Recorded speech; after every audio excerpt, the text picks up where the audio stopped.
ಈ ವಿಡಿಯೋ ಇಷ್ಟವಾದಲ್ಲಿ ಸಬ್ಸ್ಕ್ರೈಬ್ ಮಾಡಿ, ಪಕ್ಕದಲ್ಲಿರೋ ಬೆಲ್ ಐಕಾನ್ ಪ್ರೆಸ್ ಮಾಡಿ, ಕಾಮೆಂಟ್ ಮಾಡಿ. ಅದೃಷ್ಟವಂತ ವ್ಯಕ್ತಿಗಳಿಗೆ ಮಾತ್ರ ಇಂತಹ 4 ಕನಸುಗಳು ಬೀಳುತ್ತೆ. ನಾವು ನಿದ್ರಾವ್ಯವಸ್ಥೆಯಲ್ಲಿ ಕಾಣುವ ಪ್ರತಿಯೊಂದು ಕನಸಿಗೂ ಅದರದ್ದೇ ಆದ ಅರ್ಥವಿದೆ.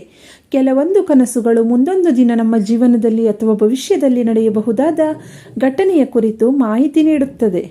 ಕೆಲವೊಂದು ಕನಸುಗಳು ನಮಗೆ ಗಾಢವಾದ ಅರ್ಥವನ್ನು ನೀಡಿದರೆ, ಇನ್ನು ಕೆಲವೊಂದು ಕನಸುಗಳ ಅರ್ಥವನ್ನು ತಿಳಿದುಕೊಳ್ಳುವುದು ಕಷ್ಟವೆನಿಸುತ್ತದೆ ಹಾಗೂ ಮನಸ್ಸಿನಲ್ಲಿ ಗೊಂದಲದ ವಾತಾವರಣವನ್ನು ಸೃಷ್ಟಿಸುತ್ತದೆ.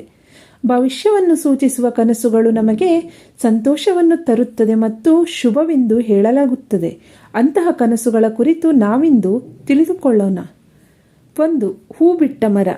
ನೀವು ನಿಮ್ಮ ಕನಸಿನಲ್ಲಿ ಹೂವುಗಳನ್ನು ತುಂಬಿದ ಮರವನ್ನು ನೋಡಿದರೆ, ಈ ಕನಸುಗಳು ನಿಮ್ಮ ಅದೃಷ್ಟ ಶೀಘ್ರದಲ್ಲೇ ಬೆಳಗಲಿದೆ ಎಂಬುದನ್ನು ಸೂಚಿಸುತ್ತದೆ. ಹೂವುಗಳಿಂದ ತುಂಬಿದ ಮರಗಳನ್ನು ನೀವು ನಿಮ್ಮ ಕನಸಿನಲ್ಲಿ ನೋಡುವುದು ಎಂದರೆ ನಿಮ್ಮ ಜೀವನದಲ್ಲಿ ಸಂಪತ್ತು, ಸಂತೋಷ ಮತ್ತು ಸಮೃದ್ಧಿ ಎದುರಾಗಲಿದೆ ಎಂದರ್ಥ. 2. ಮಳೆಯ ಕನಸು. ಸ್ವಪ್ನಶಾಸ್ತ್ರದ ಪ್ರಕಾರ ಕನಸಿನಲ್ಲಿ ನೀವು ಮಳೆ ಬೀಳುವುದನ್ನು ನೋಡಿದರೆ ಅದು ನಿಮ್ಮ ಜೀವನಕ್ಕೆ ಶುಭ ಸೂಚನೆಯಾಗಿದೆ.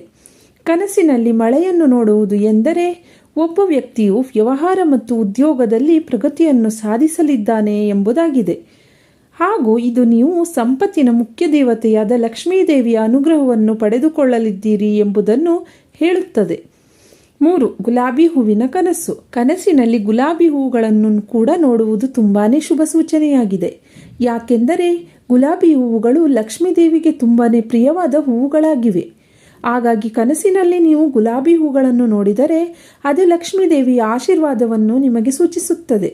ಕನಸಿನಲ್ಲಿ ಗುಲಾಬಿ ಹೂವನ್ನು ನೋಡುವುದು ಎಂದರೆ ಒಬ್ಬ ವ್ಯಕ್ತಿಯ ಹಲವು ವರ್ಷಗಳ ನನಸಾಗದೇ ಇರುವ ಕನಸುಗಳು ಸತ್ಯದಲ್ಲೇ ನನಸಾಗಲಿವೆ ಎಂಬುದನ್ನು ಹೇಳುತ್ತದೆ. 4. ಹಣದ ಕನಸುಗಳು. ಕನಸಿನಲ್ಲಿ ನಾವು ಹಣವನ್ನು ನೋಡುವುದು ತುಂಬನೇ ಮಂಗಳಕರವೆಂದು ಪರಿಗಣಿಸಲಾಗುತ್ತದೆ. ಈ ಕನಸುಗಳು ನೀವು ಭವಿಷ್ಯದಲ್ಲಿ ಅಪಾರ ಸಂಪತ್ತಿನ ಲಾಭವನ್ನು ಪಡೆಯಲಿದ್ದೀರಿ ಎಂಬುದನ್ನು ಹೇಳುತ್ತದೆ. ನಿಮ್ಮ ಕನಸಿನಲ್ಲಿ ಹಣದ ಬಂಡಲನ್ನು ನೀವು ನೋಡಿದರೆ ನಿಮ್ಮ ಮನೆಯಲ್ಲಿ ಉಂಟಾದ ಎಲ್ಲ ಹಣಕಾಸಿನ ಸಮಸ್ಯೆಗಳು ದೂರವಾಗುತ್ತವೆ ಹಾಗೂ ಧನಾಗಮನವಾಗುತ್ತದೆ ಎಂಬುದನ್ನು ಸೂಚಿಸುತ್ತದೆ. ಸ್ವಪ್ನಶಾಸ್ತ್ರದ ಪ್ರಕಾರ ಇಂತಹ 4 ಕನಸುಗಳನ್ನು ಯಾವ ವ್ಯಕ್ತಿ ಕಾಣುತ್ತಾನೋ ಅವನು ಜೀವನದಲ್ಲಿ ಲಾಭದಾಯಕ ಫಲಿತಾಂಶಗಳನ್ನು ಪಡೆದುಕೊಳ್ಳುತ್ತಾನೆ.